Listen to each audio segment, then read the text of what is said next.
Russian and Ukrainian forces appear to be preparing for a major battle in the strategic southern industrial port city of Kherson, and territory illegally annexed by Russian President Vladimir Putin and subject to martial law. Fighting and evacuations were reported in the Kherson region as Moscow tried to strike the invaded country into submission with more missile and drone strikes on critical infrastructure.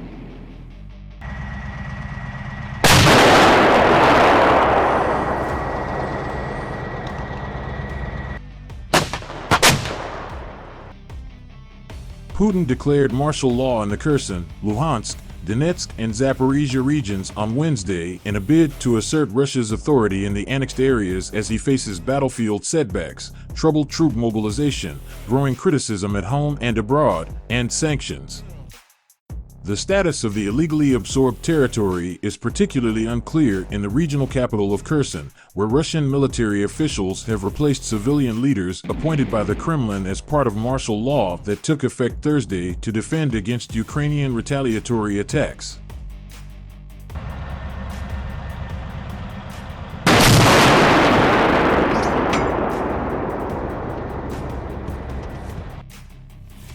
The city of Kherson, with a pre-war population of around 284,000, was one of the first urban areas that Russia captured when it invaded Ukraine, and remains the largest city it has.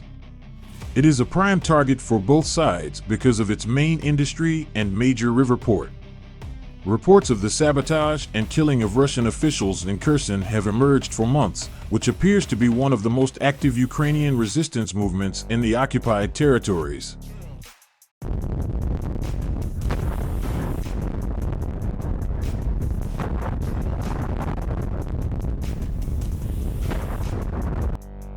Ukraine's Southern Operations Command reported that on October 21st, Russia lost 70 troops, 26 tanks, 14 armored vehicles, and 8 different types of artillery systems in Kherson.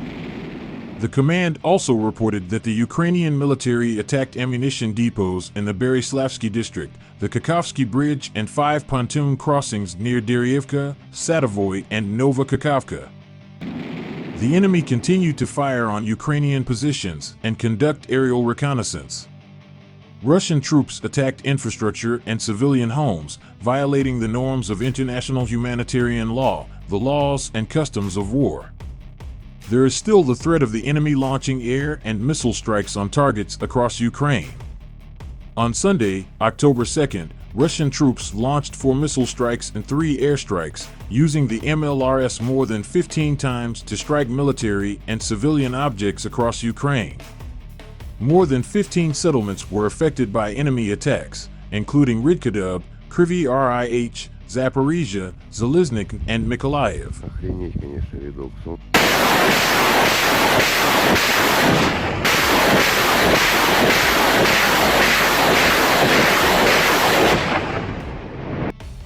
Before the liberation of the Lyman settlement, separate enemy units tried to retreat deep into temporarily captured territory. On September 30th, a convoy of civilian cars and minibuses carrying more than 200 soldiers from the 2nd Army Corps of the Russian occupation forces was found outside the settlement of Shkastia. The delay and reduction of the promised level of payments for participation in the so-called special military operations in Ukraine negatively affected the Russian army.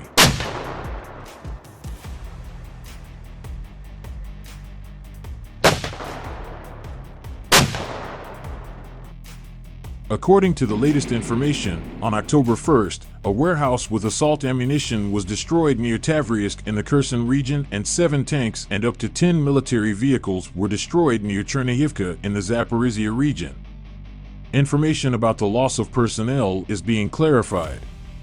On Sunday, October 1st, units of the Ukrainian Defense Forces repelled enemy attacks near Zaitsev, Bakhmutsk, Bakhmut, Odradivka, Pervomaisk, Spern, and Vyemka.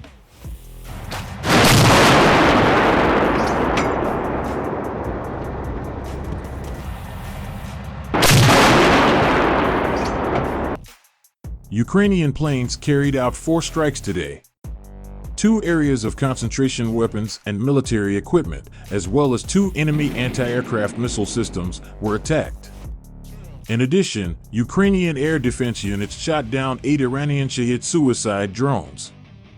Ukrainian rocket and artillery troops hit 5 command posts, 14 concentration areas of manpower, weapons, and military equipment, 3 warehouses with ammunition and fuel, as well as more than 15 other important objects of the invaders.